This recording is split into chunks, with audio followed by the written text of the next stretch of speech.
Hey everyone, welcome back to Corporate Decoder. Today we're diving into Cinemark's latest quarterly report, and let me tell you, it's a bit of a roller coaster. Seems like they're trying to navigate a landscape filled with more plot twists than a summer blockbuster.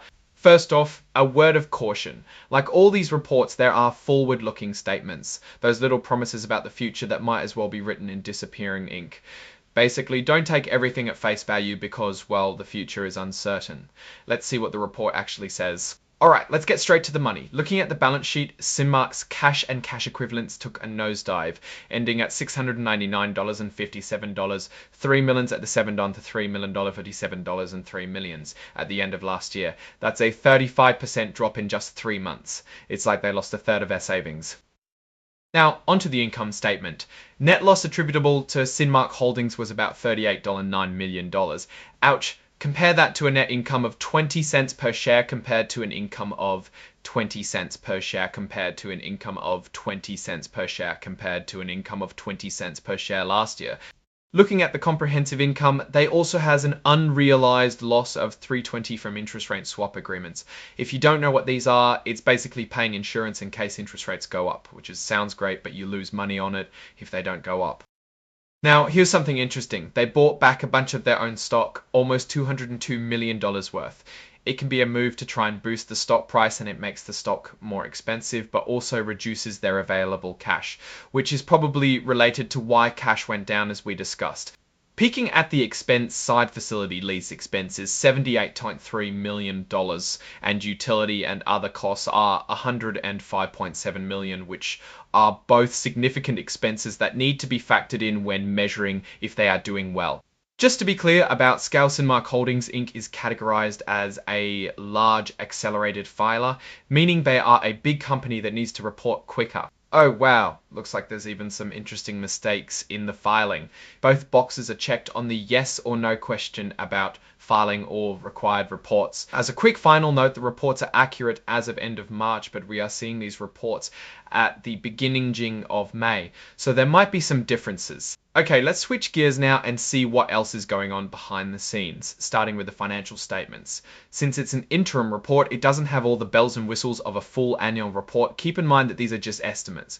There are some accounting pronouncements, basically new rules that might change how some things are reported in the future. The company is still figuring out what kind of impact it will have. Let's get into the leases. They break down their leases of facilities and equipment. There are two kinds: operating leases and finance leases. In total, the company paid over $80 million on these leases in the last 3 months, which is significant as these leases are a large part of their business and how they acquire the right to use their theaters. Revenue recognition when the business counts a sale is pretty straightforward for them. Admissions are counted after the show, concessions when you grab your popcorn, and subscriptions over the membership period. Oh, and gift cards, they recognize those once you actually use them.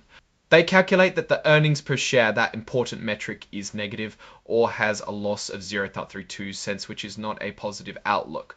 The board approved cash dividends of $32 per share. They expect to pay around $10 million in dividend payments. Holdings has a lot of debt, over $2.3 billion, and most of it is long-term. They are also using interest rate swaps to limit exposure. These are basically financial agreements that help them manage the risks of changing interest rates. They have a stake in National Scene Media NCM, which handles their in-theater advertising. They account for this investment at fair value, basically marking it to market, so they have a loss on that investment. Its fair value went down. It had small investments in other affiliates such as FE Concepts, which provides things such as film booking for the Facet Lights. Treasury stock, they bought back almost 8 million shares of their own stock for over $200 million. And there are also restricted stock transactions and share-based awards. They are issuing stock for various reasons, including compensation expenses. The company has over $1.2 billion in goodwill for long-term assets. Goodwill means the intangible portion of what the company paid in acquisitions for expected future value, and $300 million in intangible assets. Intangible is such things as trademarks, licensing, etc. After carefully analyzing their assets, there was no need to mark them down. This is great because it means they think the business is worth what it's being held on the books. For assets like interest rate swaps and their investment in NCMI, they rely on what the market tells them they're worth using observable market data wherever possible. They also have huge losses, over 400 million in foreign countries from their foreign transactions. The company spent a lot more on interest expenses that it received and more over the operating expenses compared to 2024. Looks like the US market, which makes up most of the business, took a turn for the worse while international market held pretty strong, with US down nearly 9% revenue and international slightly up 1%. There are few related party transactions, meaning deals that can cause conflict of interest due to relationships, including one with their founder's son-in-law and board member. This is fairly common. Several legal battles going on, including a class action and some regulatory issues. Could be expensive, but hard to say. So what's the verdict? Cinemark seems to be facing some challenges. The drop in cash and a shift to a net loss shows that it is difficult.